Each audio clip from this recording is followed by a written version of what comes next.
Куп, първи дивизион патрулни кораби. Да. Днешният ден е за вас. Вярно. Ние се гордеем, че и ние сме служили на дръзки, само че от новото поколение дръзки. Но винаги за нас пример е бил подвига, който са извършили тези наши български матроси, старшини, офицери с катерите, за да излязат срещу един такъв гигант Голят, какъвто е Хамидие, и да успеят да го торпилират и да го изкарат извън строя за дълго време. Гордеем се с тази работа и тачим този ден. А вашите така най-ярки спомени от вашата служба, кои са най-опасните моменти, най-приятните? Има ли такива или всички са? Има. Значи, имали сме случаи, когато в лошо време, тежки метеорологични условия, на кораб, който има болна жена, трябваше един от стражите кораби, сега не мога да спомня дали дръзки беше, дали смели вече, излезе в открито море и успя да застане на борда и да докара пострадалата жена.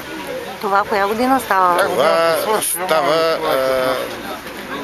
79-та година. 1979. Къде бяхте тогава?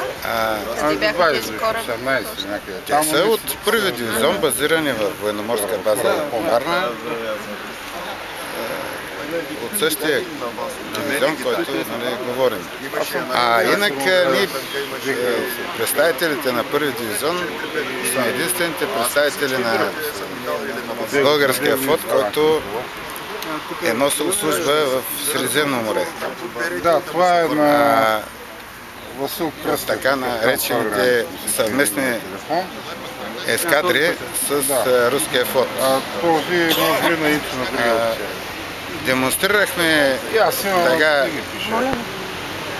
Демонстрирахме нашето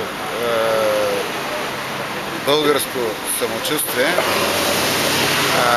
Даже много пъти са ни задавали въпроса какво правим в Средиземно море и ние задавахме въпроса какво правят американците там.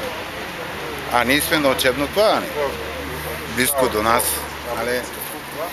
Но това беше една добра закалка и подготовка на целите ни лични състави на корабите, както за матросите, старшините и офицерите. И участвахме в спасяването на един кораб, който се запали в Варненската корабостроителница, където имаше обгазени хора и благодарение на това, че ние имаме специални средства, успяхме да влезем и да изкараме 7 работника, които бяха в състояние безпомощно в трумовете. А това през коя година е? Това беше през или 74-та или 75-та година.